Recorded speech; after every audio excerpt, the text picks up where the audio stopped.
Magandang umaga po, brothers and sisters. So para mapagsimula po tayo ng ating pag-aaral, samahan niyo po ko na yumuko at manalangin. Banal at mahabagin naming Amang Diyos na lumikha ng langit at lupa, nagpapasalamat kami una-una po sa lahat sa dakilang kaligtasan na pinagkaloob niyo para sa amin. Nalalaman po namin na hindi po kami karapat-dapat sa inyong kaharian dahil sa lahat ng aming mga kasalanan. Ngunit dahil po sa napakalaking pag-ibig at habag ng Panginoong Jesucristo, isinugo niyo po siya upang linisin ang lahat naming mga kasalanan sa pamamagitan po ng kanyang napakahalagang dugo. Sa tuwing inaalala po namin ito, labis-labis po kami nagpapasalamat. Salamat din po sa oras po na ito na binigay niyo po sa amin upang magkatipon dito po sa lugar po na ito upang sama-sama pakinggan ang iyong salita. Salamat po sa pagbibigay sa amin ng pagkakataon upang muli makatanggap kami ng biyaya para sa ikalalago ng aming Christian life. Alam po namin aming Ama na hanggang ngayon ay mahina pa rin po kami at marami pa rin mga bagay na kulang. Ngunit nalalaman po namin na ang iyong salita ay dakila at ito po ay may kapangyarihan upang kami ay mapalago. Kaya sa oras po na ito, hiningi po namin ang iyong tulong upang maunawaan po namin ang aming pag-aaralan, naway matanggap po namin yung biyaya sa aming puso at isipan, at naway ito'y magawa po namin mai-apply sa aming Christian life sa natitira po namin buhay dito sa mundong ito. Aming Ama, nakita po namin na yung mga tanda ng katapusan ng panahon ay patuloy na tumitindi. At sinasabi po na ito sa amin na malapit na po kayong dumating.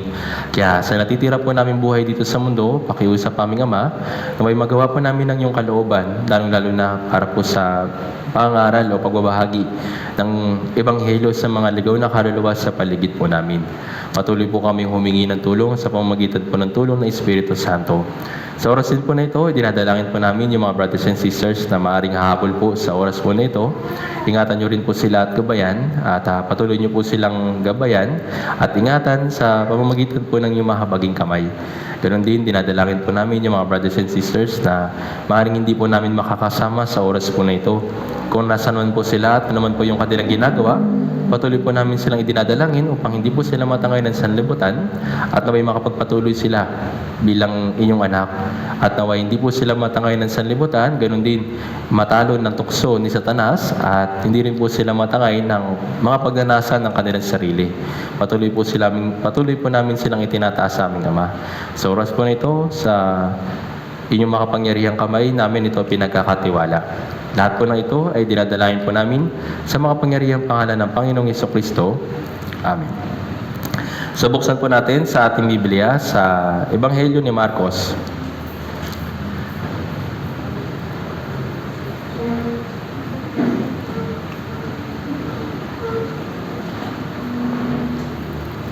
Gospel of Mark, chapter 2.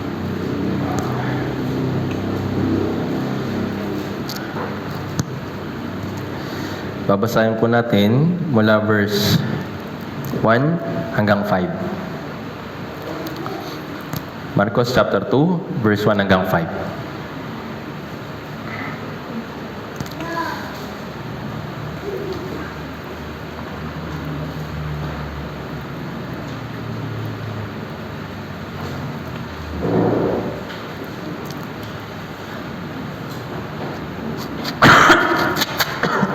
Sorry po.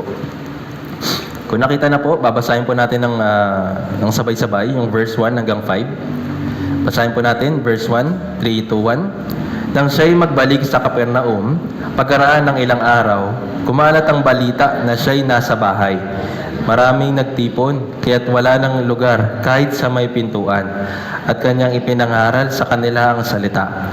May mga taong dumating na may dala sa kanya na isang lalaking lumpo na buhat ng 4. Nang hindi nila ito mailapit sa kanya dahil sa karamihan ng tao, kanilang tinanggal ang bubungan sa tapat ng kanyang kinaroroonan. Nang kanilang mabutas iyon, ibinaba nila ang higaang kinahiga ng lumpo. Nang makita ni Jesus ang kanilang pananampalataya, sinabi niya sa lumpo, "Anak, pinatatawad na ang inyong mga kasalanan." So muli, magandang umaga po, brothers and sisters. Kamusta po kayo? So dahil po sa biyaya ng Diyos, ay patuloy po tayo nakakatanggap ng kalakasan, physically and spiritually. Kaya nga po, ngayon meron tayong pagkakataon na makapakinig ng kanyang salita. So anyway, patuloy ko po ipinag-pray yung mga brothers and sisters na hindi masyadong magkasakit. Kasi kahit ako rin po, mahina rin yung aking katawan at dinadapuan din ng sakit. Pero kailangan ko pong gawin kung ano yung iniutos sa akin ng Diyos. Kahit na yung katawan ko, ayaw, pero yung puso ko at isip ko, mayroong pagnanais na mag-aral ng salita ng Diyos kagaya po ninyo. Kaya patuloy din po ninyong ipag-pray yung kalusugan po ninyo. At syempre, huwag tayo masyadong magpakakampante. Hindi porket tayo iligtas, magiging pabaya na tayo sa ating katawan. Itong katawan na ito ay mahalaga para sa atin. Hindi para gawin kung ano yung gusto natin, kundi gawin kung ano yung kalooban ng Diyos. So ngayon, pag-aaralan po natin yung kanyang salita. So kung nabasa po ninyo, ito pong salita po na ito po isa sa mga sikat na himala na ginagawa ni Jesucristo nung siya'y nasa ministry. So si Jesus, meron siya kapangyarihan dahil nga siya yung Diyos. Hindi lang siya basta nangangaral, tumutulong din siya dun sa mga pangangailangan ng tao physically. At isa sa natulungan niya ay yung lalaking lumpo. So hindi natin alam kung gaano na ba siya katagal na lumpo. Hindi din natin alam kung since birth ba siya o kaya na aksidente lang kaya nalumpo. Pero isang mahalaga dito po sa kwento po na ito, titignan po natin. Hindi lang yung pagnanais ng lumpo na gumaling, kundi yung pagnanais ng 4 na lalaki na bumuhat sa kanya. Napakaganda po ng kwento po na ito para mapagkunan po natin ng aral para sa ating Christian life. Sorry po. So sabi dito sa verse 1, nang siya'y magbalik sa Capernaum, pagkaraan ng ilang araw, kumalat ang balita na siya'y nasa bahay. So yun nga, alam natin si Jesus, para siyang celebrity noong unang panahon. Kahit saan siya pumunta, talaga yung mga tao excited. Yung mga tao talagang hinahabol siya. Yes, alam natin yung mga Israelita, nakafocus sila sa mga physical at mga material na pangangailangan nila. Kaya nga lagi nilang hinahanap si Jesus. Kapag nabalitaan nila si Jesus na nasa isang nayon o nasa isang bayan, yung mga tagasunod niya ay talagang grabe naman yung kanilang pag-e-effort na pumunta lang kay Jesus. Kaya nung panahon na yun, napakaraming tao. At si Jesus, nung siya'y nakarating dun sa bahay, dun sa Capernaum, anong unang ginawa niya? Nangaral siya. Nagsalita siya dun sa mga tao na lumalapit sa kanya. Kasi una, yun naman talaga yung misyon ni Jesus. Ipangaral yung salita. Sabihin kung ano yung sinasabi ng Diyos. Naintindihan po. Tapos, kasunod nun, dahil nga napakaraming tao, may mga tao na gustong magpagaling o gustong lumapit kay Jesus para magpagaling. So, isa na dun, yung lalaking lumpo. Sa tingin po ninyo, narinig ba yung lalaking lumpo na ito na si Jesus paparating dun sa kanyang bayan? Alam kaya niya? Yes. Kasi nga, doon time na yun, yung, anong tawag doon? Yung rumors or balita, mabilis na kumakalat kapag patungkol kay Jesucristo. Kaya nga, siguro itong lalaki na ito na lumpo, nabalitaan din niya na si Jesus nandun sa bayan niya. At kahit nagustuhin niya na pumunta kay Jesus, pero hindi nga niya magawa kasi nga lumpo siya, dito ngayon papasok yung 4 na lalaki. So yung 4 na lalaki na ito, aware sila na mayroong lumpo at may mga may sakit sa paligid nila. Tama po ba? Di natin alam kung ito bang lalaki na ito yung lumpo tapos yung 4 na lalaki ay magkakaibigan. Pero dito natin makikita na grabe yung pagnanais nila na mapagaling lang yung lalaki na lumpo. Kaya gumawa sila ng isang effort na talagang dakila para lang mapagaling yung lalaking may sakit o yung lalaking lumpo. So, dun sa 4 na ito, sa 4 na lalaki, makakaroon din po tayo ng lesson tungkol sa kanilang faith or tungkol sa kanilang pananampalataya. Meron silang 5 na karakteristik. So, una, meron silang pananampalataya. Pangalawa, yung kanilang masiding pagnanais. At yung pangatlo, yung kanilang compassion or yung pagnanais na tumulong sa iba. Tapos, meron din silang one mind. At syempre, yung panglima, meron silang sakripisyo ng sama-sama. At ito pong 5 bagay na ito po yung isa sa mga formula para sa Christian life natin. Una, kung wala kang pananampalataya, paano ka maliligtas? Tama? Kung wala rin kang pananampalataya o kung mahina yung pananampalataya mo, paano ka magpapatuloy? Tama? Kung wala ka rin pagnanais or yung masiding pagnanais sa Christian life mo na lumago, hindi ka rin lalago. Kung wala ka rin pagnanais na magligtas sa mga ligaw na kaluluwa, hindi ka rin mag-evangelize. Kung wala ka rin pagnanais na magkaroon ng one mind kasama ng ibang brothers and sisters, yung church magiging magulo. Hindi makakilos yung Espiritu Santo kung wala tayong isang pag-iisip. Tama po ba? Kaya nga yung one mind ay napakahalaga. At lalo na, syempre, yung sakripisyo. Naintindihan po. Kaya ito pong 5 bagay po na ito ay napakahalaga para sa ating Kristiyano. Para sa atin bilang isang Kristiyano. Okay? So, unahin muna natin yung faith ng 4 na lalaki. Gaya po na sinabi, dito sa verse 5, nang makita ni Jesus ang kanilang pananampalataya. So, yung 4 na lalaki, meron silang pananampalataya. Hindi natin alam kung tama, pero meron silang pananampalataya. Merong base na faith. Kasi nga, narinig nila na si Jesus may kakayahan na magpagaling. Kaya po na sinabi sa Biblia, yung pananampalataya saan nanggagaling? Sa pakikinig. So sila rin, napakinggan din nila na si Jesus ay may kakayahan na magpagaling. At nabalitaan din nila na hindi lang isa or dalawa yung ginagawang himala ni Jesus. Napakarami niyang ginagawang himala noong time na yun. Dahil po sa mga napakinggan nila na ito, mas lumaki yung kanilang pananampalataya na si Jesus yung kailangan nila. Naintindihan po. So, yung 4 na lalaki na ito, dahil nga meron silang pananampalataya o paniniwala na si Jesus ay may kakayahan para magpagaling, dinala nila yung kasamahan nila na lumpo. Naintindihan po. So, kung wala silang pananampalataya, hindi sila naniniwala na si Jesus ay magpapagaling dun sa kaibigan nila o sa kakilala nila, hindi sila magkakaroon ng mind na dalhin yung lalaki na lumpo. Tama ba? Maring yung mga lalaki na ito, hindi lang naman sila basta lalaki lang. Siguro yung ilan sa kanila may pamilya, yung ilan sa kanila may pinagkakabalahan o trabaho. Pero dahil dun sa faith nila, dito nila na ipakita kung ano ba yung mas mahalaga. Naintindihan po. So, nagtuturo si Jesus ng salita ng Diyos. Sikat na sikat si Jesus nung time po na yun. At halos lahat ng balita tungkol sa Kanya, napapakinggan nila. Kaya sa panahon natin ganoon din, di ba? Si Jesus, kilala ba dito sa mundo o hindi? Kilala siya. Sikat na sikat siya, di ba? Kahit ka Muslim, kilala siya. Pero, yung iba, meron silang binubuo na Jesus sa kanilang puso, at sa kanilang isipan na hindi ayon sa Biblia. Ibang Jesus po yun. Naintindihan po. Hindi po yun makapagliligtas sa atin. Yung Jesus na nandito sa Biblia, dapat yun yung makilala natin. Ngayon, paano natin siya makikilala ng higit pa? Sapat na ba na matapos natin yung Bible seminar? Si Jesus, tagapagligtas siya. Dinanak yung dugo niya para maligtas ako mula sa past, present, tsaka future sins. Tapos na, magpakailanman. Tapos na ba yung pagkakilala natin kay Jesus pagkatapos ng Bible seminar? Hindi po. Patuloy natin kinikilala si Jesus sa pamamagitan ng pakikinig. Naintindihan po. Kaya nga nandito yung Biblia. Nandito yung church. Nandito yung mga brothers and sisters. Nandito yung fellowship para tuloy-tuloy natin makilala si Jesus para lumago yung ating pananampalataya. Naintindihan po. Hindi pwedeng pananampalataya lang na naligtas ka, yung dadalhin mo dun sa langit. Yes, makakapasok ka. Pero tatanungin ka ni Jesus, ano namang ginawa mo para sa akin? Ay, akala ko po kasi, yung maligtas lang yung mahalaga. Kaya, yun, naligtas lang ako. Pero hindi po ganon. Hanggang ngayon, patuloy tayong ginagabay ng Diyos sa pamamagitan ng Biblia. Kaya nga, napakaganda na isa sa napakagandang regalo sa atin bilang mga Kristiyano, ito pong Biblia. Naintindihan po.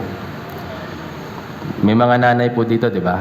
May mga magulang na. Ano po yung pinakaunang salita na itinuturo nyo sa mga anak ninyo nung pinanganak sila?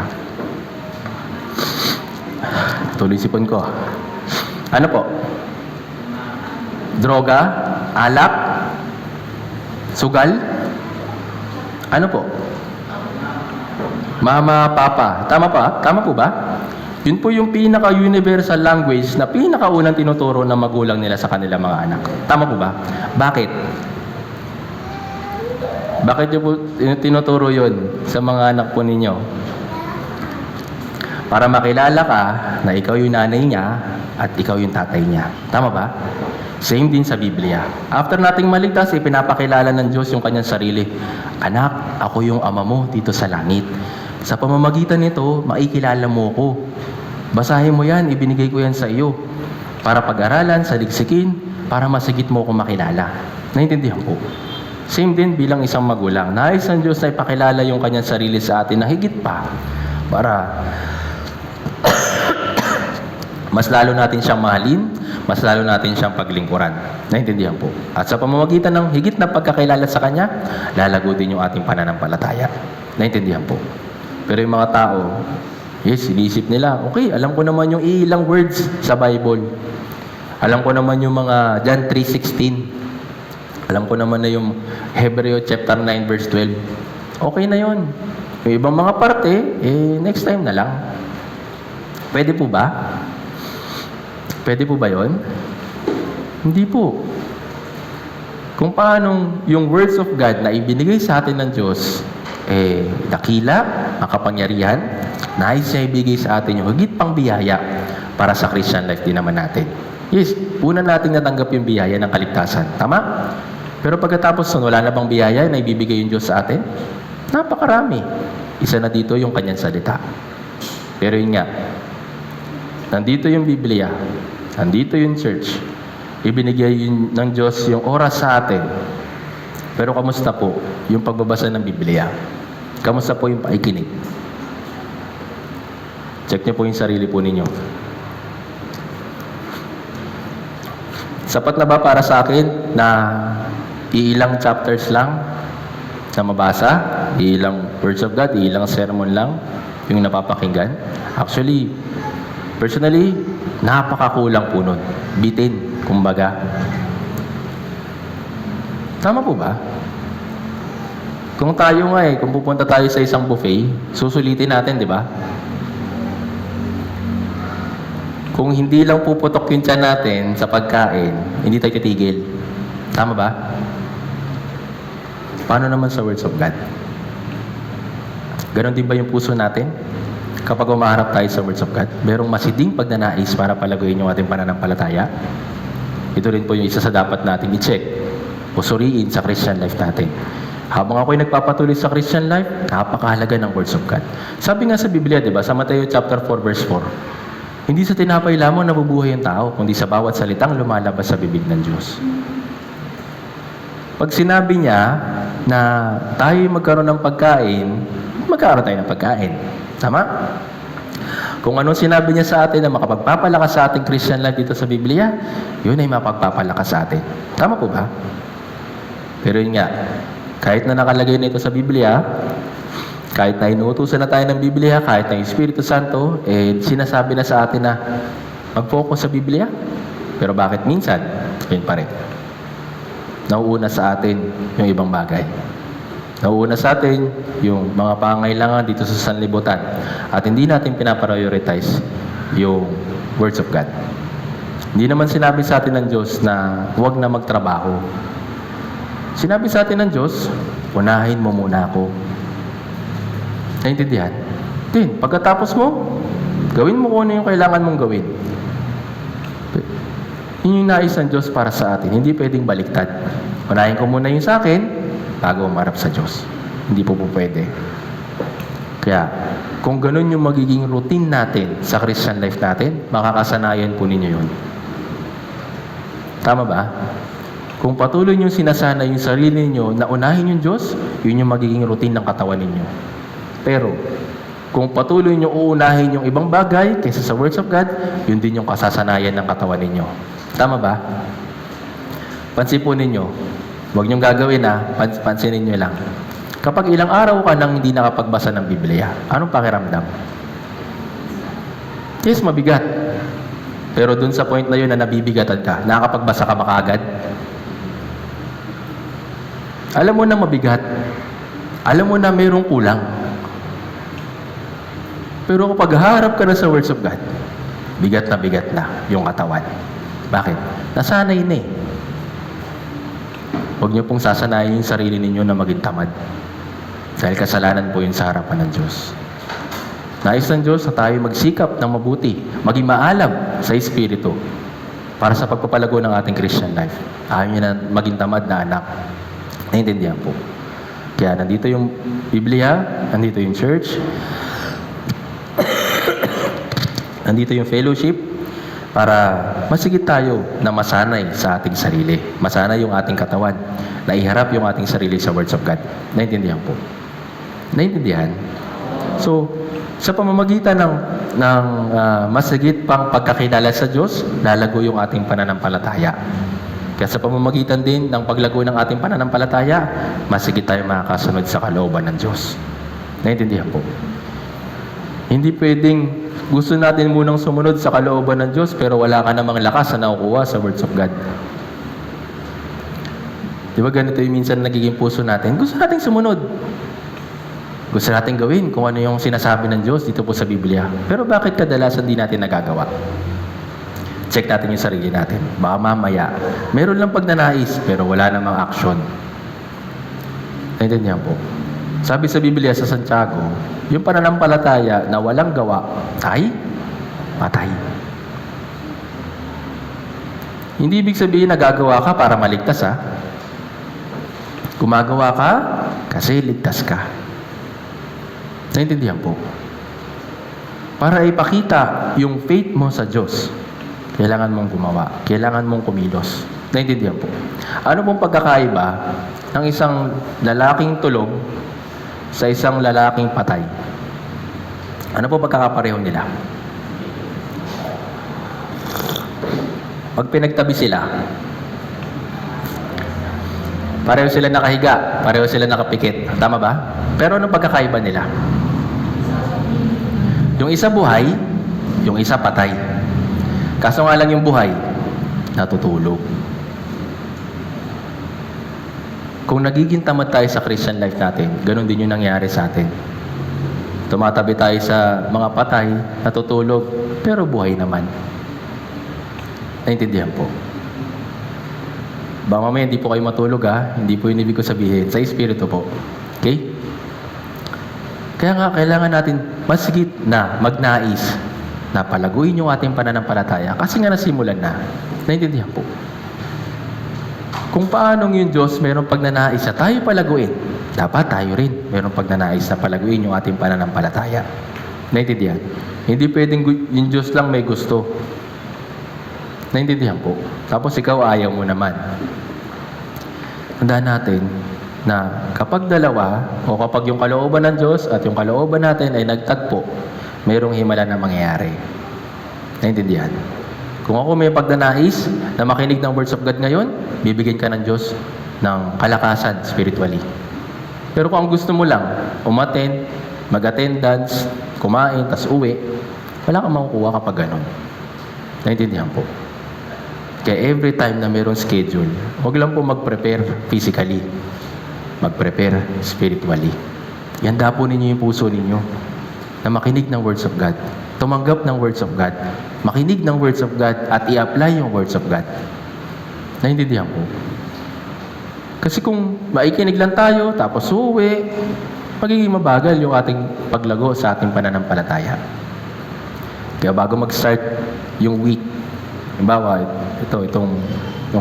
bago matapos pala yung week, Sabado, di ba? So, patuloy mo ipag-pray. Diyos, sana makatanggap ako ng kalakasan spiritually sa Sunday. Aatin ako, gusto ko makinig. Yan ibibigay ng Diyos para sa'yo.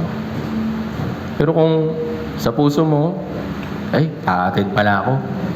Hindi ka man lang naganda para sa puso mo, para sa espiritu mo. Kapag nandito ka, yes, meron ka matatandaan. Pero madalas, makakalimutan mo kagad. Naintindihan po. Kaya, kung iuukit natin sa puso natin yung words of God, kahit nasan tayo magpunta, magiging kalakasan natin ito.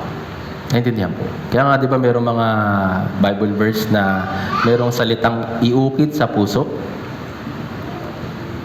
Yun po ay isang practice sa atin bilang isang Kristiyano na hindi lang isang beses o hindi lang dalawa o tatlo na basahin yung words of God, pakinggan yung words of God, kundi tuloy-tuloy nating pakinggan, basahin hanggang sa may ukit na ito na sa ating puso. Naintindihan po. Para maging permanent yung words of God sa puso natin. Naintindihan po. Nais ng Diyos na punuin tayo ng kanyang salita sa ating puso. Tingnan po natin ito. Colossians chapter 3. Colossians chapter 3, verse 16.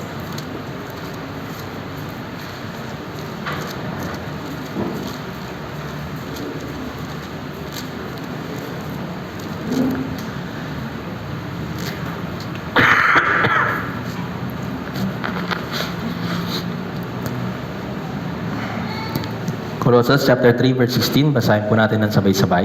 3, 2, 1. Manirahan nawang sagana sa inyo ang salita ni Kristo ayon sa lahat ng karunungan. Magturo at magpaalalahanan kayo sa isa't isa. Witing espiritual na umaawit na may pasasalamat sa Diyos sa inyong mga puso. Sabi dito, manirahan nawang sagana sa inyo ang salita ni Kristo ayon sa lahat ng karunungan. Ito po yung kailangan natin gawin sa puso natin. Huwag lang natin hayaan na yung puso natin napupuno ng mga bagay sa sanlibutan. Huwag nawa natin hahayaan na yung puso natin ay manirahan ay mga bagay na sanlibutan. Ano pong gusto ng Diyos sa puso natin? Yung salita niya ay manirahan ng sagana sa puso natin. Naintindihan po? Para magawa natin yung bagay po na ito, meron pong itong pasukan. Para manirahan yung ng sagana, yung words of God sa isip natin, meron dalawa yung pinapasukan. Sa mata, tsaka sa tenga. Base sa nakikita mo, at base rin sa napapakinggan mo, lalago yung faith mo. Tama ba? Ngayon, balik na rin natin.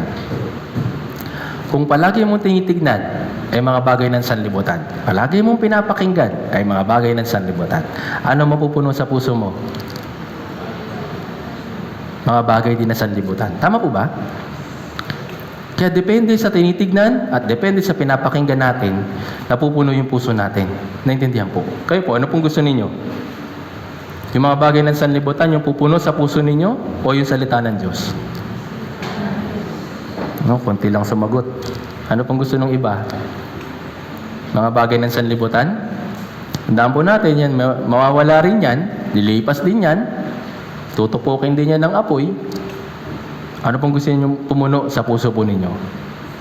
Sabi dito, salita ng Diyos. Naintindihan po. Kaya nga, yung ating mga mata, ingatan natin.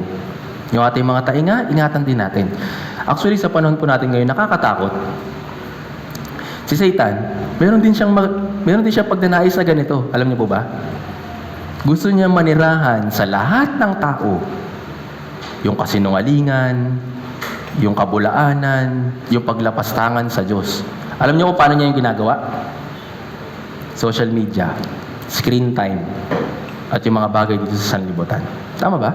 Yun yung finifeed niya sa mga tao eh. Focus lang kayo dito. Yan yun na yung kaligtasan. Huwag mo na kayo makinig ng Bible seminar, tsaka na lang yan. Di ba busy ka? Next time na lang. Yan yung lagi niyang finifeed.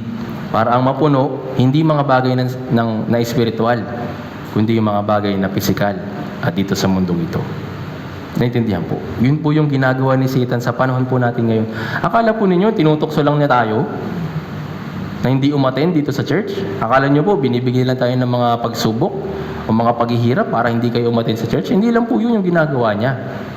Mas lalo niyang binubusog yung mga tao sa social media, sa mga worldly song, sa mga laro, sa mga bagay na sanlibutan. Naintindihan po. Kaya ano po nangyayari sa puso ng mga tao o mga Kristiyano, sinasabi nilang Kristiyano, pero ang pinupuno naman nila, ng puso nila ay mga bagay ng sanlibutan. Ano nangyayari sa kanila? Ano po? May itsura na mukhang Kristiyano, pero sa loob, punong-puno ng mga bagay ng sanlibutan. Alam niyo po kung anong tawag doon? Carnal Christian. Makasanlibutan, pero Kristiyano daw. Pwede po ba yun? Anong sabi ng Diyos? Yung mga Israelita, nung sila'y nasa Ehipto, iwan nyo lahat ng mga bagay na kinuha ninyo dun sa Egypt. Yung mga natutunan nyo, iwan nyo dun. Kasi kayo yung gagawin kong bayan. Alisin ninyo yung mga Diyos-Diyosan, tanggihan ninyo. Yun yung nais ng Diyos sa mga Israelita that time. Ganon din sa atin sa panahon natin ngayon. Naintindihan? Alisin, tanggihan, yung mga bagay ng sanlibutan para mapuno yung puso natin ng words of God. Naintindihan po. Kapag yung puso natin, ito po yung puso po natin, napuno ng mga bagay na makasanlibutan, anong lalabas dyan? Makasanlibutan din. Hindi ko alam kung, hindi naman siguro dito, Pero meron po akong mga naririnig na brothers and sisters na yung may mga gumagamit na terms na makasanlibutan. Nauso dati yung nagbabaliktaran ng salita eh. Lodi, Repa. Pero nakakagulat na pati Kristiyano, na nagsasabing Kristiyano, naririnig sa kanya yung mga ganong klaseng salita. Kataka ko, bakit? Kasi nabasa ko ito at napagbulayan ko, baka yung tao na yun, hindi words of God yung pumupuno sa puso niya, kundi yung mga bagay ng sanlibutan. Actually, napaka-convenient para sa atin na yung puso natin ay mapuno ng words of God. Recorded na yung sermon. Nandito yung Biblia. May mga fellowship, may mga gawain. Tama? Pero napaka-convenient din ng sanlibutan ngayon na punuin yung puso ng mga Kristiyano na mga makasanlibutang bagay. Tama ba? Social media, YouTube, mga kung ano naman. Napaka-convenient. Diba? Kaya, check nyo po yung sarili nyo. Saan ba ako madalas nakatutok? Meron pong isang minister or isang pastor na kinumpare niya yung social media na Facebook sa Facebook. Alam niyo po yung Facebook? Alam niyo po kung ano yun? Hindi po nahanap yun sa Play Store baka hanapin ninyo. Ano po yung Facebook?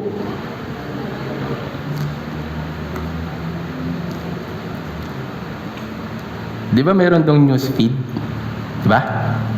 Binabalita sa'yo kung ano nangyari sa paligid mo. Tama? Base dun sa mga tinitignan mo na yon, yun yung pupuno, yun yung mapupunta sa puso mo. Kaya nga news feed. Tama ba? Pero kung ito yung i-feed natin sa puso natin, magiging malakas tayo na Kristiyano. Check nyo. Bakit ba ang hina-hina ko? Bakit ba kahit na gusto ko na gumawa ng kalooban ng Diyos, bakit ba kahit na gusto ko na makibahagi sa mga gawain dito sa church, pero bakit minsan naiipit ako sa sitwasyon? Check mo. Saan ka ba lagi nakatutok? Sa cellphone mo o sa words of God? Kailanman hindi pa magbibintis yung ganitong klaseng senaryo. Base sa tinitignan mo, base sa pinapakinggan mo, yun yung pupuno sa puso mo. Naintindihan po. Kaya isa pa nakakatakot sa panahon po natin ngayon. Di ba? Yes, ang dami-dami churches ito sa mundo. Tapos, yung mga churches na yun, nag-upgrade na rin. Di ba? In-upload din nila yung sermon nila sa Facebook, di ba? Sa YouTube, ganyan. Kasi gusto nila na ikalat din yung pinaniniwalaan nila. Pero isa rin po yung patubong ni Satanas. Diba? Ang gaganda ng mga title sa mga YouTube, sa mga kung ano-ano mang social media. Pakinggan mo to, pagpapalain ka. Ways para maging sagana. Ay, ang ganda na nga naman pakinggan. Ang ganda nga naman basahin. At isa sa nakakalungkot na may mga Kristiyano nakikinig dun sa mga ganitong klaseng mga teaching. Alam niyo po kung ano mangyayari sa inyo? Malalason po kayo.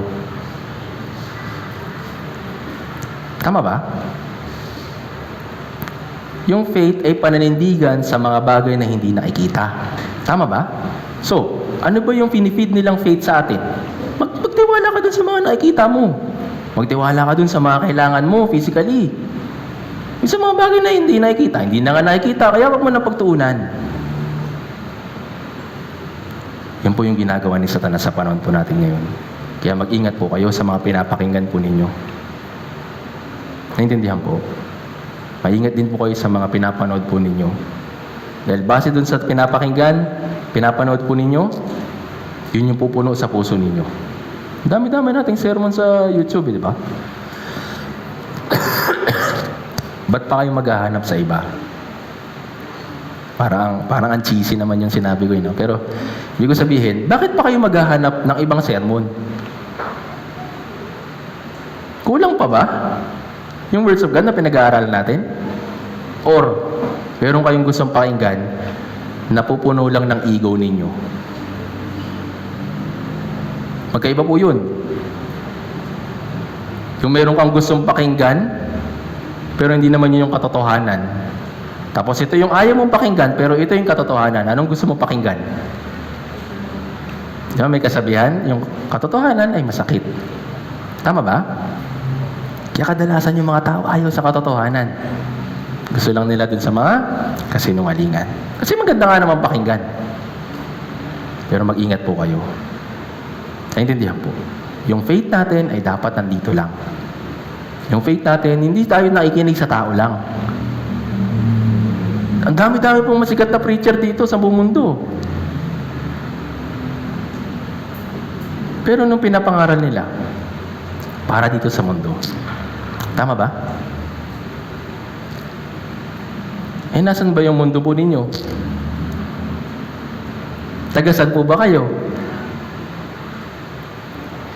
For the meantime, nandito tayo sa Santa Rosa. May mga kanya-kanya kayong bahay. Pero yung citizenship natin, gaya na sinabi sa Biblia, kung ikaw ay naligtas, ikaw ay taong taga-langit. Sambayan, nakasama ng langit. Dun sa langit. Naintindihan po? Kaya yung news o yung pagkain na dapat tinatanggap mo ay galing sa langit, hindi galing sa lupa. Naintindihan po? Alam niyo po yung junk food? Ako gusto ko po yung junk food. Mahilig po ako sa chicherya. Pero healthy ba? Masarap kainin, di ba? Actually, ganun din po yung ipinapangaral ng mga false teachers sa panahon po natin ngayon. Di ba, isa sa tanda ng katapusan ng panahon, maraming magsusulputan ng mga bulaang propeta. Marami silang ililigaw. Tama po ba? Kaya mag-ingat po tayo. Huwag lang basta makinig. Ang ganda ng sermon. Kilala ko tong pastor na to dati. Panoorin ko nga. Sinasuggest ko po pakiusap. Sa church na lang po natin kayo manood ng sermon. Pero po akong lakas ng loob na sabihin po sa inyo na hindi po natin hinahaluan ng mga bagay ng sanlibutan, yung words of God. Kasi tayo mga taong taga-langit. Kung dapat matanggap natin ay mga bagay din na nasa langit. Aral mula sa langit. Naintindihan po? Aral mula sa mga taong taga-langit din. Hindi dun sa mga aral na nagaling lang sa tao. Naintindihan po? At isa pang bagay. Sinermo na rin po sa amin ito. Okay lang ba mamili ng sermon kapag naikinig?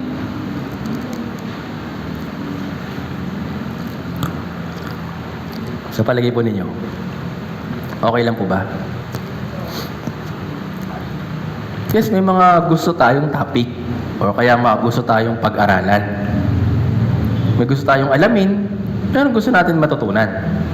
Pero kung ano yung pinapangaral sa atin ng Diyos, tanggapin natin yun dahil yun yung kailangan mo. Magkaiba yung gusto sa kailangan mo. Tama ba? Wag po tayo dun sa gusto. Okay? Dun tayo dun sa kailangan. Ang kailangan natin, yun yung mahalaga. Kaya yun yung tanggapin natin. At wag lang tayo makikinig kasi maganda yung nagtuturo o kaya yung way ng pagtuturo pasok sa panlasa natin. Naintindihan po. Si Pastor A, yan, gusto ko yan. Si Pastor B, gusto ko yan. Pag yung mga Pastor E, F, G, ayoko na yan. Huwag po. Lahat ito ay salita ng Diyos. Lahat ito ay makakatanggap para sa ating espiritu. Naintindihan po. Kaya kung sino man yung haharap sa atin, sa akin ang sinabi ng Biblia, yung mga taga-Thessalonica, hindi naman nila din lubos na kilala si Pablo. Pero sila, nagkaroon silang ng magandang attitude sa pakikinig ng words of God. Tinanggap nila ang words of God bilang words of God, hindi words of man. Naintindihan po. Kaya sila lumakas sa kanilang pananampalataya. Kaya nga sila nakatulong sa ibang church. Kasi yun yung una nilang naging attitude. Nung pinapakinggan nila yung salita ni Apostol Pablo, hindi nila tinatanggap yung bilang salita lang ni Pablo o ni Apostol Pablo. Tinatanggap nila bilang salita ng Diyos. Kaya lagi napupuno yung puso nila ng salita ng Diyos. Naintindihan po. tandaan po natin, patuloy tayong finifeed ng Diyos sa mga bagay na kailangan natin sa Christian life natin para tayo lumago sa ating pananampalataya. Naintindihan po. Kung yung 4 na lalaki, iinan lang yung impormasyon nila tungkol kay Jesus, hindi sila pupunta kay Jesus. Tama ba? Hindi sila lalapit kay Jesus. Magdududa sila.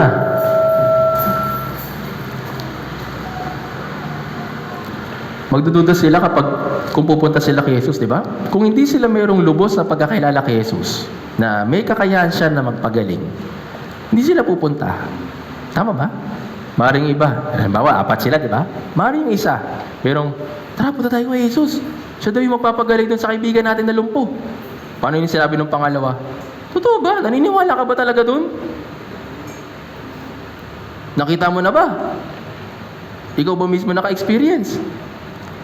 Paano kaya yung pangatlo? Oo nga, no? Gumatong. Tapos yung pang-4, sabi niya, wag na tayo pumunta. Dadalhin nila yung lumpo doon kay Jesus. Pero kung lahat sila mayroong lubos sa pagkakilala kay Jesus, sigurado, magkakaroon sila ng isang pag-iisip para dalhin yung lalaking lumpo kay Jesus. Tama ba? Ngayon, paano nila dinala si Jesus? Ay, paano nila dinala yung lumpo kay Jesus? Tingnan natin. Balikan po natin.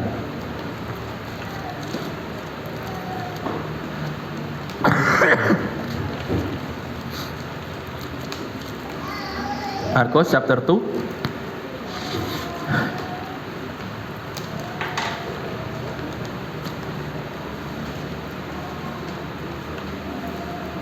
Marcos chapter 2. Basahin po natin verse 3 hanggang 4. Pwede po pakibasa? Marcos chapter 2, verse 3 hanggang 4, 3 to 1.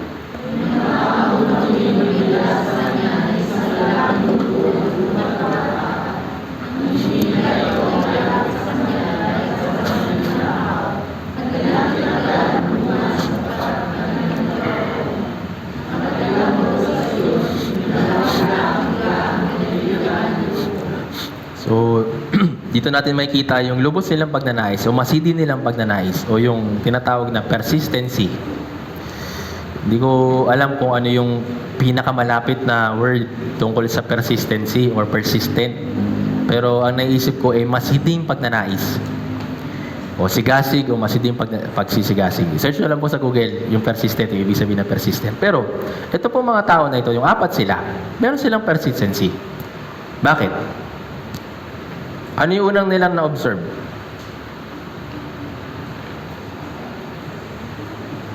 Una, maraming tao. Tama? Pangalawa, hindi na sila makalapit kay Jesus. Kasi nga sobrang tao kahit na hanggang dun sa pintuan ng bahay, hindi na sila makalapit. Yun yung obstacle para sa kanila. Pero, nagpatalo ba sila? Or na-discourage ba sila dahil dun sa sitwasyon? Yun po yung ibig sabihin ng persistency. Or persistent. Hindi sila tumitingin sa problema. Hindi sila nagpapadiscourage sa problema. Kundi, focus lang sila sa goal nila. May dala yung lalaki lumpo kay Jesus. Naintindihan po? Hindi nila pinansin o inalintana yung mga sagabal sa kanila. Kundi, meron silang lubos na pagnanais na dalhin yung lumpo kaya sa harap ni Jesus. Ito rin po yung kailangan po natin, brothers and sisters. Para po madala natin yung mga ligaw na kaluluwa kay Jesus, hindi lang pwedeng isang beses lang. Hindi pwedeng 2, 3. Baka mamaya, 1,000 beses natin silang kailangan dalhin bago sila maligtas eh. Doon po sa proseso na yon, anong gagawin po ninyo? Nari, mga naka 10 beses ka na na-invite sa Bible seminar. Medyo napipikon ka na. Titigil ka na? 20 times. 50 times. Or umabot na sa taon, hindi pa rin siya pumapayag sa invitation mo. Titigil ka? Check niyo po palagi yung puso po ninyo. Doon ba sa gusto kong i-evangelize, gano'n din ba rin yung puso ko? Na merong masiding pagnanais na kahit na gaano katagal, kahit na gaano karaming problema, yung nagiging sagabal para dumating siya sa harapan ni Jesus, hindi ko titignan yun. Gano'n din ba yung puso natin? Sa pag-evangelize, sa pagtupad sa kalooban ng Diyos? Maging kagaya tayo ng 4 na ito. Yung eagerness nila, Kahit na napakaraming kahirapan na pwedeng maging distraction sa kanila, hindi sila nagpadala. Naintindihan po. Bakit? Kasi nga yung Diyos, tingnan po natin. Filipos chapter 2.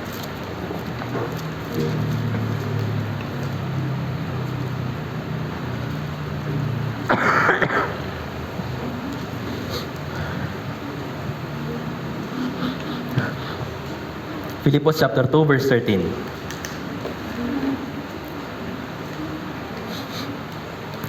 Basahin po natin ang sabay-sabay, 3, 2, 1. Filipos chapter 2 verse 13. Sapagkat Diyos ang gumagawa sa inyo, maging sa pagnanais sa paggawa, para sa kanyang mabuting kalooban. So, sino yung gumagawa? Yung Diyos. Gumagawa siya, maging sa pagnanais sa paggawa, para sa kanyang mabuting kalooban. Siya yung nagbibigay sa atin ng eagerness at persistency. Siya yung nagbibigay sa atin ng courage para hindi tignan yung mga problema natin sa harapan natin para gawin kung ano yung kalooban ng Diyos. Siya yung tumutulong sa atin. Naintindihan po? Kaya dun sa apat na yun, hindi nila basta-basta lang kung sila lang, kung walang tulong ng Diyos, madidiscourage din sila eh. Tama po ba? Kasi nasa harapan sila ng malaking obstacle. Hindi nila basta-basta madala yung lalaking lupo kay Jesus. Pero dahil dun sa pagnanais at sa paggawa ng Diyos, dun sa apat na lalaki na yun, nakita niya yung pagnanais nila, tinulungan sila. Ano yung ginawang tulong ng Diyos para madala yung lalaking lumpo kay Jesus? Ano pong sabi kanina? Saan nila pinadaan? Imagine po ninyo yung sitwasyon na yun. Napakaraming tao, di ba? Tapos wala na silang mahanap na daan eh. Pero nagkaroon sila ng karunungan, try natin dun sa taas. Walang tao sa taas, walang tao sa bubong. Tara, baba natin dun. Hindi naman lahat dun sa bahay, dun sa Jerusalem or sa Israel, meron pong, naman tawag doon? Yung merong hagdan papunta sa taas, papunta sa bubong, hindi lahat may ganun. Naintindihan po. Pero karamihan dun sa mga bahay, meron pong ganun. Nagkataon na itong bahay na ito, walang opening papunta sa bubong. Kaya anong ginawa nila? Hanap sila ng paraan. Gumawa sila ng paraan. Hindi natin alam kung ano yung material ng bahay, kung ano yung ginamit nilang tools. Pero mahalaga dito, yung pagnanais nila at humingi sila ng tulong sa Diyos para madala yung lalaking lumpo dun sa harapan ni Jesus. Naintindihan po? Yung karunungan na hinahingi nila kay Jesus, yun yung isa sa dapat rin natin na hingin mula sa kapangyarihan ng Diyos. Yes, meron ng pagnanais. Pero kulang tayo sa karunungan, di ba? Meron tayong gustong i-evangelize. Tama po? Meron tayong gustong puntahan, gustong kausapin, pero kadalasan di natin alam kung paano. Tama po ba? Ngayon, kung hindi natin alam, tigil na lang. Kasi hindi alam. Kaya nga dito papasok yung prayer. Hingi ka ng tulong sa Diyos. Siya'y masidi na nagnanais na lahat ng tao maligtas. Kung yung mga tao, yung mga anak niya ay meron din ganitong klaseng pagnanais, tutulungan niya sila. Anak, ganito gawin mo. So, yun yung paraan na binigay sa kanila ng Diyos. Yun yung ginawa nila. Parang imposible, pero yung pinaka-effective. Tama po ba? Tama po ba? May naisip pa po ba kayo ibang paraan para dalhin yung lalaki lumpo kay Jesus? Siguro sa ibang araw, baka wala ng tao. Doon natin dalhin yung lalaki lumpo. Convenient nga naman. Di ba? Baka naman sakali, baka magpa-schedule na lang tayo kay Jesus. Jesus, meron kaming gustong ilapit sa'yo na lalaking lumpo. Pwede ba? Pwede ka ba? Libre ka ba? Next week? Pwede po ba yun? Tandaan po natin, limitado lang yung oras natin. Naintindihan mo? Yung bukas, hindi natin may pagbayayabang. Kahit nga yung mamaya, hindi natin masisigurado. Kaya nga hanggat binibigyan tayo ng pagkakataon ng Diyos para ipangaral yung kanyang salita, mag-evangelize, hingi tayo ng karunungan sa kanya para magawa natin. Naintindihan po. Isa sa dahilan ko bakit hindi pa dumadating si Jesus dito sa sanlibutan. Una, marami pang kailangan maligtas. Marami pa siyang gustong iligtas. Tama po ba? At pangalawa, lagi niyang ginigising tayo bilang mga Kristiyano na mag-evangelize. Kung wala na siyang mind na tulungan tayo na mag-evangelize, sana kinuha na lang tayo. Diba? Bakit pa niya pinagpapatuloy yung buhay natin dito sa mundo? Para lang ba magtrabaho, mag-work, o kaya kumain, mag-aral? Yun lang ba yung purpose? Nandito tayo para sama-samang gawin kung anong kalooban ng Diyos. Lalo na sa pag-evangelize. Naintindihan po. Hindi lang tayo nandito para nagsasayang ng oras. Tandaan po natin na anytime pwede na dumating si Jesus. Yung mga tanda sa katapusan ng panahon, kung papapansin po ninyo, sobrang patindi ng patindi. Nabalitaan po ninyo sa Saudi, nag-i-snow na. Tapos yung bagyo, yung bagyo na nakaraan, di ba? Grabe yung naging pinsala. Pero there's more. May papasok na naman na bagyo dito sa atin. Ngayon, anong gagawin natin? Ay, next time na lang. May bagyo ngayon, tsaka na lang ako mag-i-invite.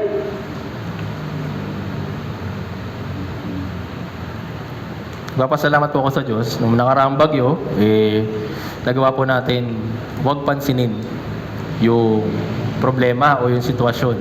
At naipagpatuloy po natin yung Bible seminar at meron po mga naligtas. Pero, iilan lang yung merong pagnanais na gawin itong bagay po na ito. Naintindihan po. Balikan natin yung 4. Kailangan ng 4 na lalaki or tao para mabuhat yung 4. Tama? Yung isa, kaya ba niya? Yung 2, kaya niya? 3. Baka pwede na, no? 3 na sila eh. Pero pag 4, kaya na, di ba? Paano pa pag naging 5? Paano pa naging 6? Imagine po ninyo, kung gaano kadali yung magiging task nila para dalhin yung lumpo na yun kay Jesus.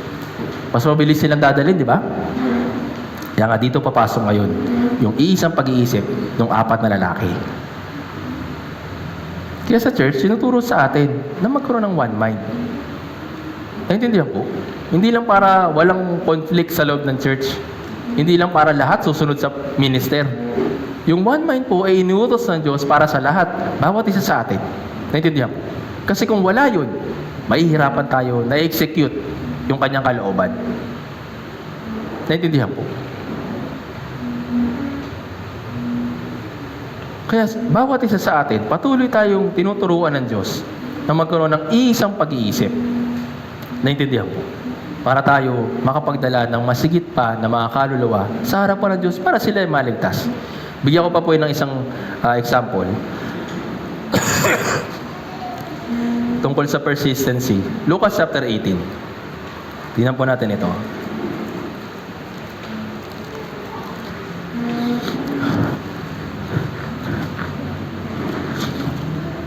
Ito po yung kwento ng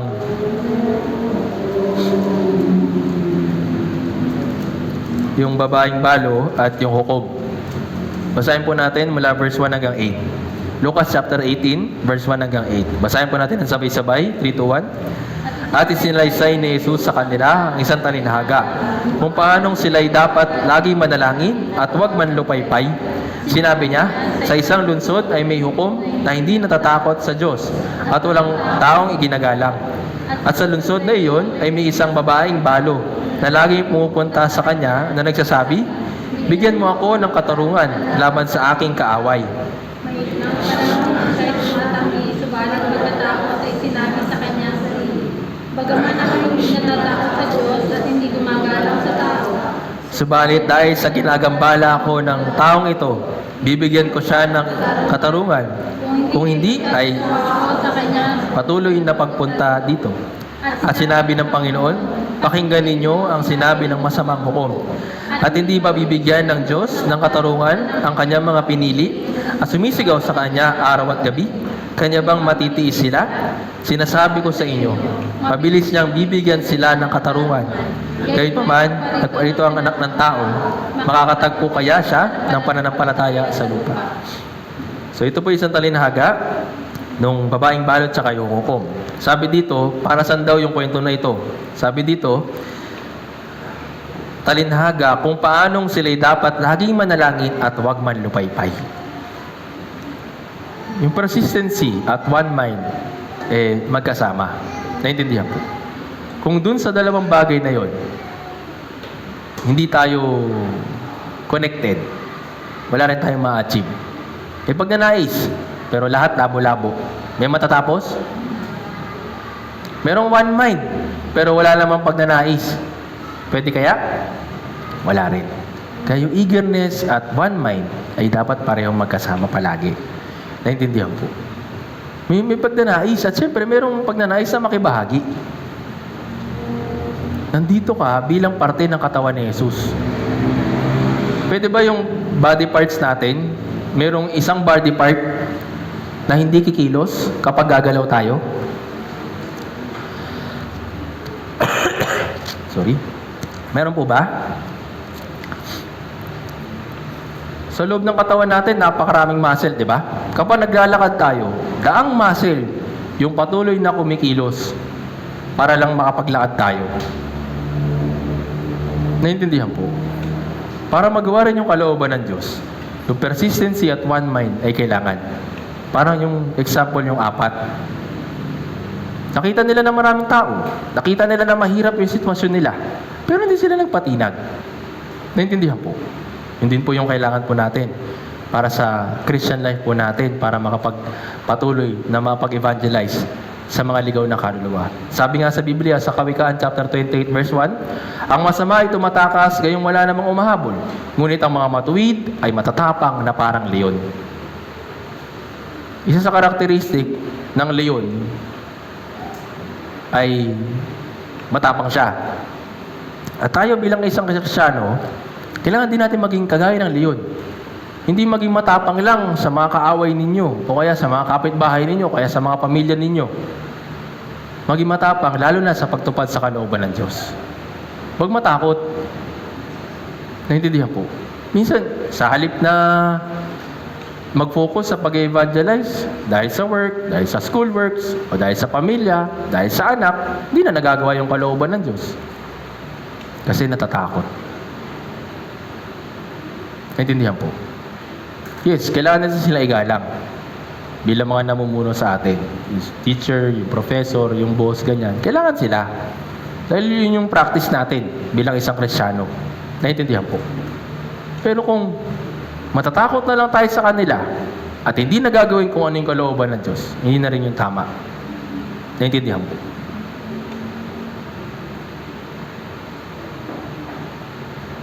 Hindi ko alam kung kaya po ninyong tanggapin yung sasabihin ko. Pero, gusto ko pong i-share. Huwag kayong matakot sa sitwasyon kung saan malalagay kayo sa alanganin. Halimbawa, di ka pumasok isang linggo para sa Bible seminar, tapos tinanggal ka, huwag ka matakot. Sino ba naglagay sa'yo dun sa trabaho na yun? Ikaw ba? Dahil ba magaling ka sa pagsagot sa resume o sa interview, kaya ka na natanggap? Kasi maganda yung portfolio mo, kaya ka natanggap? Sino nagbigay sa iyo ng trabaho na 'yon?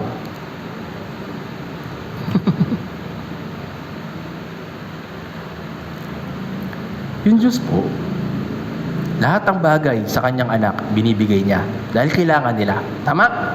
Kung tinanggal ka niya sa trabaho, anong gagawin mo? Sabi na nga ba, dapat di na ako nag-church eh. Pahamak talaga yan eh. Huwag po kayo matakot kapag ganun. Naintindihan po? Tandaan po ninyo, lahat ng bagay dito sa mundo inihanda para sa'yo. Kung saan ka nagtatrabaho ngayon, kung saan ka nag-aaral ngayon, lahat yun inihanda ng Diyos para doon ka mag-aral, doon mo ipagpatuloy yung Christian life mo. Kung alisin ka niya doon, hahanap siya ng ibang lugar para pagdalhan sa'yo doon at doon mo gawin o doon mo ipagpatuloy yung Christian life mo. Kaya huwag po kayo matakot. Naintindihan? Pero yun nga, kaya nasabi ko kanina, hindi ko in-expect na lahat magagawa ito. Kasi nga, mga bata pa tayo sa pananampalataya. Pero, yun po yung dapat na maging mind natin habang tayo lumalago sa pananampalataya. Huwag matakot sa sitwasyon, huwag matakot sa tao. Naintindihan po? Dahil lahat ng yan ay galing sa Diyos. Sabi sa Biblia, kung mawalan ka ng pamilya, okay lang. Mas dami naman yung pamilya mo sa Espiritu. Tama ba? Kaya anong kinakatakot natin? Kung kasama natin yung Diyos. Sabi sa Biblia, yung takot ay nag-aalis dahil nga kasama natin yung Diyos. So, syempre, base sa faith ninyo, pwede nyo yun gawin. Pero kung hindi pa kaya, sana, yun yung ating maging goal. Na huwag na matakot sa sitwasyon, huwag na matakot sa mga tao, huwag na matakot sa kung ano man, kundi gawin lang kung ano yung kalooban ng Diyos. Imagine po ninyo yung apat na ito. Siguro, yung may mga tao sa paligid nila, anong ginagawa nyo? Ba't yung sinisira yung bubong namin? Anong ginagawa nyo dyan? Hindi nyo ba alam, ang ganda-ganda ng pagkakagawa namin dyan sa bahay namin, tapos sisiraan nyo, bubutasin nyo? Pwede nating isipin. Pero, dun sa sitwasyon na yun, nagpatinag ba yung apat? Hindi. Bakit? Ano yung isang bagay lang na nasa isip nila? Ano po? Dalhin nyo lang po kay Jesus. Tama ba? Yun lang yung focus nila. Siguro, humingi sila ng pasensya. Pasensya na po. Kasi, kailangan talaga ng kaibigan namin na gumaling eh. Ilang taon na siya naghihirap. Gustong-gusto niya na makalakad. Pero hindi niya magawa. Pasensya na kung nasira namin yung bahay mo. Gagawin na lang namin pagtapos. Yung masiting pagnanais, yan nanggagaling. Kung yung faith din natin, lumalago sa Diyos. Pero yun nga, kung yung faith natin, bagsak, kulang, hindi sapat, hindi rin tayo magkakaroon ng higit pang pagnanais na sumunod sa kalooban ng Diyos. Naintindihan po. Kaya nga dito papasok palagi yung salita ng Diyos na tanggihan mo palagi yung sarili mo. Sinasabi ng sarili mo, may pasok ka, di ba? Pero mayroong Bible seminar eh. Gusto ko pumunta. Sige, papaalam muna ako. Baka pagalitan ka. Baka mamaya pagbalik mo, wala ka ng trabaho. Lagi may paglalaban, di ba? Pero sa sitwasyon po na ito, palagi po ninyong tandaan, yung Diyos ay kasama ko, saan man ako magpunta. Naintindihan po. Yun po yung faith. Paninindigan sa mga bagay na hindi nakikita. Hindi ko alam kung papabalikin pa ba ako ng boss ko next week eh. Dahil nga umabsent ako ng isang linggo, halimbawa lang. Hindi ko alam. Pero kailangan kong gawin yung kung ano yung pinapagawa niya sa akin, lalo na sa pag-evangelize.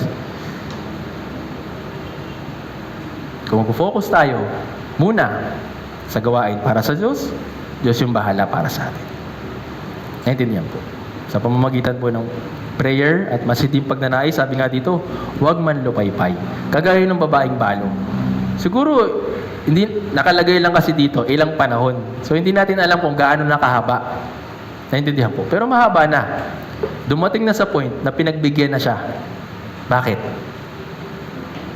Kasi nga meron siyang masiting pagnanais.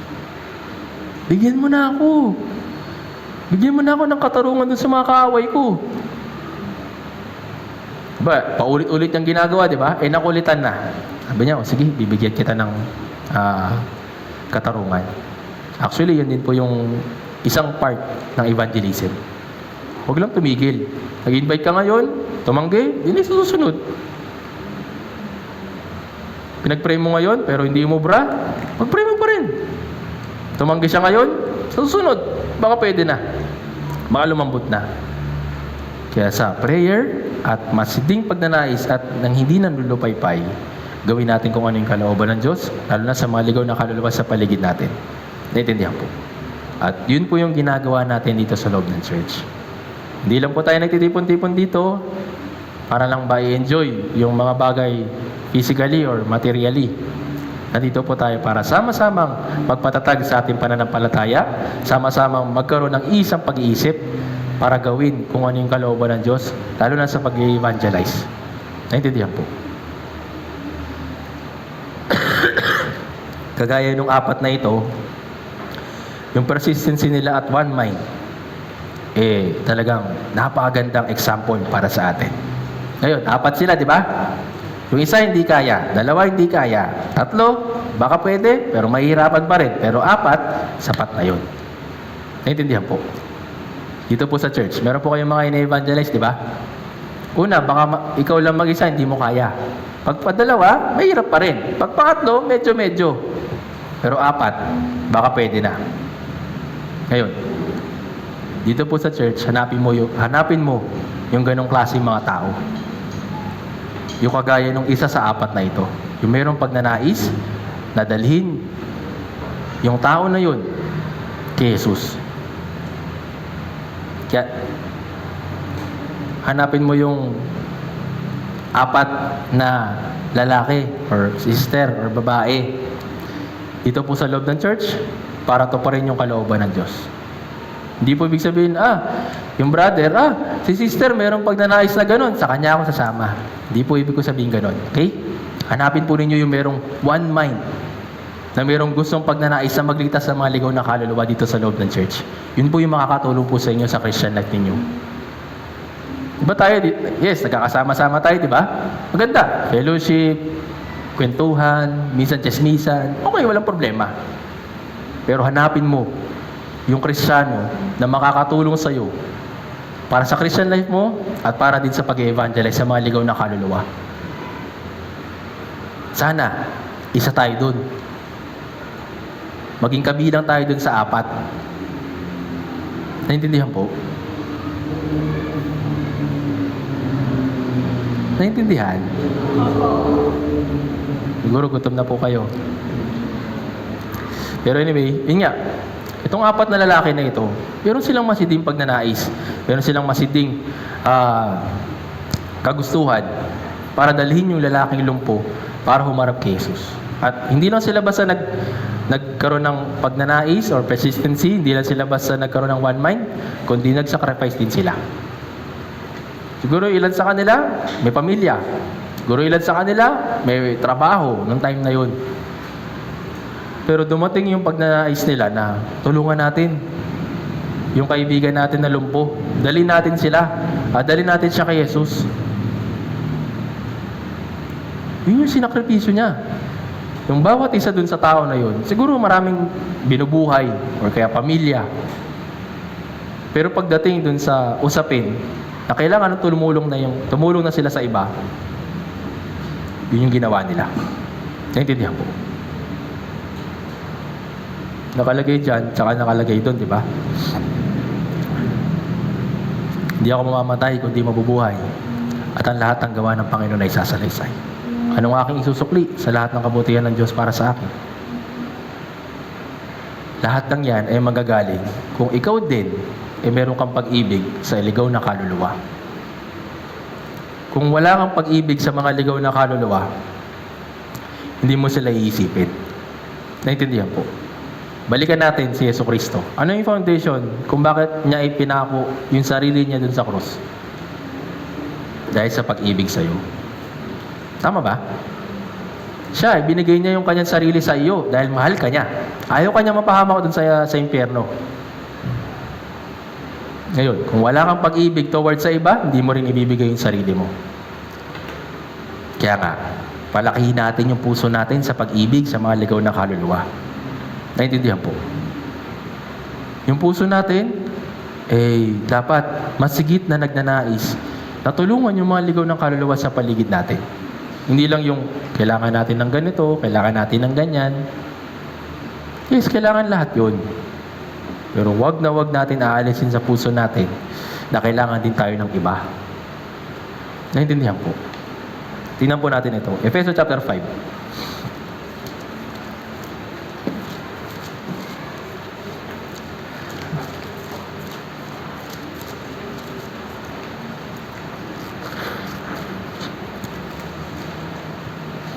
Efeso chapter 5, verse 2. Basahin na natin, verse 1 hanggang 2.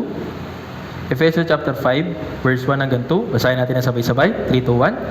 Kaya kayo tumulad sa Diyos gaya ng mga anak na minamahal at lumakad kayo sa pag-ibig gaya ng pag-ibig ni Kristo sa atin at ibinigay ang kanyang sarili para sa atin handog at alay sa Diyos upang maging sa iyo ang sarap na amoy. Sabi dito, kayo tumulad sa Diyos, gaya ng mga anak na minamahal, at tumulad kayo sa pag-ibig. Maging Christ-like at magiging love ng kagaya ng kay Yesu Kristo. Naintindihan po. Paano natin yung magagawa? Kung ibibigay natin yung ating sarili para na naman sa iba. Kaya evangelism, hindi ito matatapos kung walang sakripisyo. Napakaraming mga tao na nagsakripisyo na nauna kaysa sa atin. Hanggang ngayon, nagsasakripisyo pa rin sila. Turn naman natin ngayon. Naintindihan po. Huwag natin nahayaan na titigil na lang yung kaligtasan sa akin. Hindi po maganda yun. Yung sa'yo na lang yung kaligtasan na natanggap mo tapos hindi mo na naibahagi. Ano pong tawag doon? Sorry sa term. Pero makasarili ka. Huwag niyong hayaan, huwag natin hahayaan na yung kaligtasan, nasa akin lang. Kailangan maibahagi ko rin to sa iba. Tama po ba? Yung 4, nakakalakad sila, di ba? Ano yung gusto nilang mangyari din dun sa kaibigan nila? Makalakad din. Tama ba? Tayo, naligtas. Tama po ba? Yung mga tao sa paligid natin, ano yung kailangan nila? Kaligtasan din. Kaya yun yung ibigay natin sa kanila. Hindi pera, hindi good relationship, hindi pera, o ano mang mga bagay dito sa sanlibutan. Kung kaligtasan ay nasa iyo, ibigay mo din sa iba. I-share mo din sa iba. Naintindihan po. Paano natin yung magagawa? Kung may pag-ibig. May pag-ibig po ba, brothers and sisters? May pag-ibig po ba sa towards sa mga ligaw na kaluluwa? Kung sakaling wala pa, check mo yung sarili mo. Naintindihan mo? Siyasatin mo yung sarili mo. Kahapon po, nagkaroon po ng inauguration para sa new lodging building para sa retreat center. Hindi po yun matatayo kung wala nagsakripisyo at kung walang pag-ibig. Yung ibang brothers and sisters, yung Korean brothers and sisters, may ibang churches dito sa Pilipinas. Dahil po sa kanilang love offering, nagkaroon sila ng contribution, kagaya natin, at naiambag dun sa pagtatayo ng lodging building. Ngayon, para saan po yun? Para ba mas maganda yung tulugan, hindi na magte-tent? Sino po naka-experience ng tent? Yung malikabok. Hindi maganda yung higaan. Bako-bako, di ba? Tapos may mga surot pa. Yes, yun ay ginawa para din makatulong sa iba pang brothers and sisters. Pero, lahat ng yun ay tinayo para sa pagliligtas sa mga ligaw na kaluluwa. Yun po yung sakripisyo. Naintindihan po. Kaya bawat isa sa atin, check natin yung sarili natin. Ano ba ang mga bagay o ano ba yung ginawa ko para makibahagi sa evangelism? Evangelism po, isa pa, singit ko lang. Evangelism po, hindi po ito nangyayari sa isang tao lang. Ng isang tao lang. Nari ako, kaya ako mag-evangelist mag-isa? Hindi pwede. Wala pong ganun. Okay? Yung evangelism ay ginagawa ng church. Naintindihan po. Ngayon, kung wala ka nadala na invitee, pero nakibahagi ka, wala ka bang gantimpala sa langit o meron? Meron. Tama?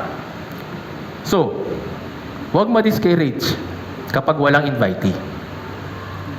Palagi mong isipin, ako, makikibahagi ako. Ano yung pwede kong gawin para sa evangelism? Dito sa church, o sa cell group, o ano man. Para makibahagi sa gawain. Pero kung wala kang ginawa, tapos wala kang mind, check mo palagi yung sarili mo. Ano bang problema? Bakit ba wala akong kagustuhan na tumulong sa iba? Pero kung meron, bigay natin yan sa Diyos, hayaan natin siya na yung gumamit sa atin. Naintindihan po? Kaya yung lahat ng sakripisyo ng mga pinapagawang building, ganyan, tutusin, isa lang din naman yun sa papababag. Tutupukin ng apoy pag dumating yung Diyos, di ba? Pero hanggat pinapahintulot ng Diyos para sa atin, na hindi pa mangyari yung rapture, gamitin natin lahat ng resources natin para makapagligtas sa mga ligaw na kaluluwa. Isa na po dun yung lodging building. Naintindihan po? Next year, pwede na natin yung magamit. This year pala, pwede natin yung magamit. Pero sana, mag-look forward po tayo. Na hindi lang ako yung pupunta, sana makapagdala ako kahit na isa. Naintindihan po? Personally, meron po akong goal para sa next year. Sana ito rin po yung ipag-pray po ninyo. Punuin itong lugar na ito ng lahat ng mga ligtas na kaluluwa. Yung target ko po, 80. Sana tulungan niyo po ako na makapag-evangelize. Sana tulungan niyo po ako na magawa kung ano yung kalooban ng Diyos. Ang dami pong bakante, ang dami pong upuan doon. Tulong-tulong po tayo na gawin ito. Kung pahihintulutan ng Diyos na magkaroon pa ng next year, ito po yung magiging goal natin. Punuin itong lugar na ito ng mga tunay na naligtas. Naintindihan po? Naintindihan? Ito po yung prayer ko personally. Kung gusto po ninyo makibahagi, okay lang. Kung hindi, okay lang din. Pero anyway, sana puno po natin itong lugar po na ito. Ang mga ligaw na kaluluwa at mga brothers and sisters na tutulong sa atin para makapag-evangelize pa ng masigit pa. So yung ilang mga brothers and sisters po, bago po tayo magtapos, nakasama po sila kahapon sa inauguration ceremony. At meron po isang video clip doon na pinakita para sa update, para sa promotional video. Sorry, para sa retreat center dun sa additional new lodging building. So papanoorin po natin ito. Tapos pagkatapos po, gaya po ng napag-usapan last week, tama ba last week? Noong mga nakarang araw, nagkaroon po tayo ng 2024 Samuel Academy. Meron po tayong 2 pambato. Nakapasa po sila sa course 1. At after po ng video, mag-award po tayo sa kanila dun sa napag-usapan po namin na premyo. At pagkatapos po nun, all together song, tapos announcement na po. Okay? So, bago po lahat, tayo pong lahat ay umuko at manalangin. Banal at mahabagin naming amang Diyos, nagpapasalamat po kami lalo-lalo na sa pagliligtas niyo po sa amin mula sa walang hanggang kaparusahan sa impyerno. Salamat po aming Ama na pinagkalooban niyo po kami ng mga salita na makakatulong sa amin para mapalago yung aming pananampalataya sa pamamagitan po ng kwento tungkol po dun sa 4 na lalaki at yung 10. Nawa aming Ama, yung katangian po nila o yung mga attitude po nila na napag-aralan po namin ay mabuild up din po sa amin at may apply po namin sa panahon po namin ngayon. Hindi po namin ito magagawa kung wala pong tulong at gabay. Kaya pakiusap, tulungan at gabayin niyo po kami. Nawa, ingatan niyo po yung bawat brothers and sisters na patuloy na makapaglingkod sa iyo at sa iyong kaharian at marami pa kaming maibalik na mga ligaw na kaluluwa na pahiwalay po sa iyo. Sa natitira po naming oras dito po sa araw po na ito ay pinagkakatiwala po namin sa inyong mahabaging mga kamay. Maraming salamat po muli. Lahat po na ito ay dinadalahin po namin sa mga pangyarihang pangalan ng Panginoong Hesukristo. Amen.